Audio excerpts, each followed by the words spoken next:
¿Hola? La verdad está ahí, pero no todos están listos para escucharla. Ayúdame, por favor. Esto es La Señal Perdida.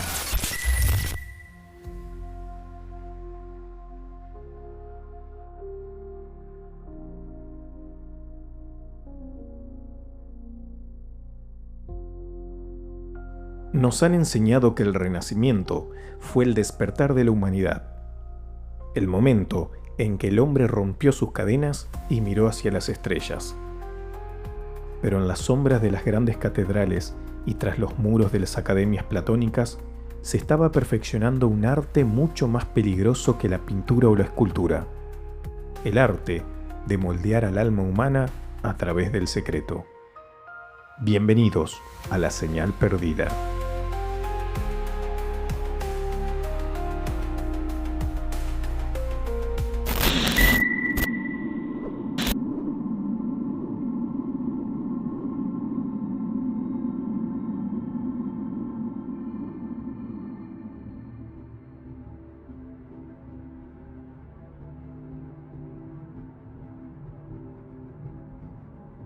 Hoy dejamos atrás el miedo medieval al infierno para entrar en una era donde el control se viste de seda y sabiduría.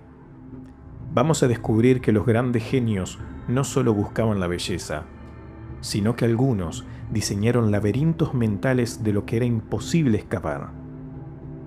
En este episodio, sintonizamos la frecuencia de los iluminados, de los alquimistas que buscaban oro y terminaron encontrando cómo transmutar la voluntad ajena, y de una fraternidad invisible que, sin necesidad de existir, logró que el mundo entero quisiera ser parte de ella.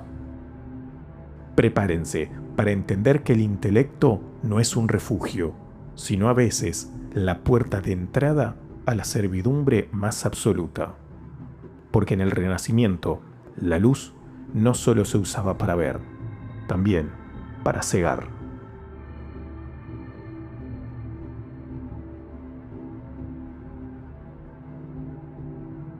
El Renacimiento suele presentarse como la era de la luz, el triunfo de la razón y el renacer del arte. Pero bajo el brillo de los frescos de Miguel Ángel y los inventos de Da Vinci, se gestaba un tipo de control mucho más sofisticado. En este período, las sectas y sociedades secretas dejaron de ser movimientos aislados para convertirse en laboratorios intelectuales. Ya no se buscaba solo la obediencia por el miedo al infierno, se buscaba la transformación total del hombre a través de un conocimiento que solo unos pocos iluminados podían poseer. Es aquí donde el concepto de conocimiento oculto se convierte en la herramienta definitiva de control de la información.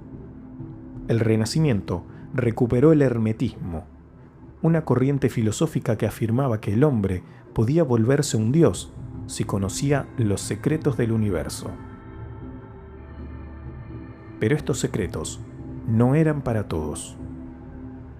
Esto dio lugar a las primeras estructuras de lo que hoy llamaríamos sociedades secretas de élite, donde la jerarquía no se basaba en la sangre, sino en los grados de iniciación.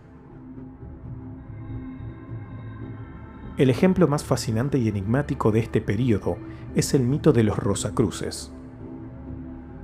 A principios del siglo XVII, aparecieron en Europa unos manifiestos anónimos que hablaban de una fraternidad invisible, que poseía el conocimiento para curar todas las enfermedades y reformar al mundo entero.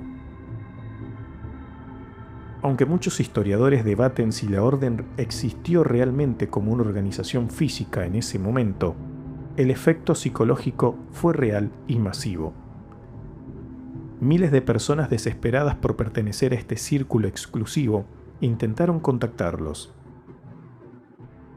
Aquí vemos un mecanismo de manipulación moderno, la creación de un deseo de pertenencia basado en una promesa grandiosa y un secreto inalcanzable.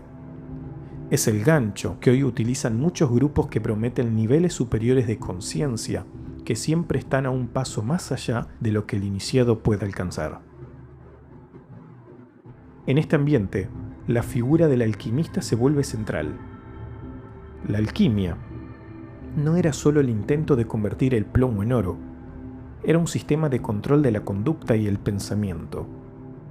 Los maestros alquimistas exigían a sus aprendices una devoción total, años de aislamiento en laboratorios asfixiantes y el seguimiento de rituales puritanos. El proceso de la gran obra requería una muerte simbólica del yo, para renacer como un ser iluminado. Este es, esencialmente, el proceso de despersonalización que analizan los psicólogos de sectas actuales. Romper la identidad del individuo para reconstruirla según los valores del grupo. Pero quizás el avance más perturbador de esta época fue el desarrollo de lo que se llamó el arte de la memoria. Filósofos como Giordano Bruno, quien terminó en la hoguera no solo por su ciencia, sino por sus ideas heréticas, diseñaron complejos sistemas de imágenes mentales para organizar el conocimiento. Sin embargo, en manos de líderes autoritarios, estas técnicas de visualización se convertían en herramientas para estructurar la mente de sus seguidores. Si puedes controlar las imágenes que una persona guarda en su memoria y cómo las conecta, puedes controlar cómo percibe la realidad. Es el antecesor directo de la programación neurolingüística y otras técnicas de persuasión coercitiva que hoy vemos en grupos de coaching coercitivo. Incluso la masonería, que comenzaba a gestarse a partir de los antiguos gremios de constructores, empezó a adoptar este modelo de grados secretos. El control ya no era físico, sino intelectual y social. El miedo no era morir, sino a quedar fuera del círculo de la verdad y a ser considerado un profano que vive en la oscuridad.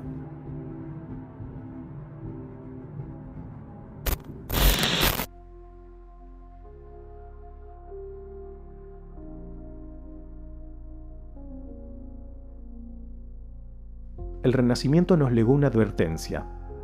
El intelecto no es un escudo contra la manipulación. Al contrario, las personas más cultas de la época fueron las más atraídas por estas redes de misterio. Porque nada seduce más a una mente brillante que la promesa de un secreto que la haga sentir superior al resto de la humanidad. El orgullo intelectual se convirtió en el grillete más pesado de estas nuevas sectas. La frecuencia se desvanece, pero el horror permanece. Gracias por escuchar La Señal Perdida. Vuelvan al mundo de los vivos, si es que aún pueden, pero no miren hacia los rincones oscuros de su habitación, porque algo podría estar devolviéndoles la mirada. Que los dioses antiguos los olviden y que el silencio les sea leve. Buenas noches. Mentira, delirio, verdad. Nosotros solo encendemos el micrófono. Lo demás está en vos. Algunas historias logran contarse, otras prefieren quedarse en la oscuridad. ¿Y vos? ¿Te animás a mandar la tuya? Queremos escucharte. Mándanos tu historia a micronicaparanormal@gmail.com.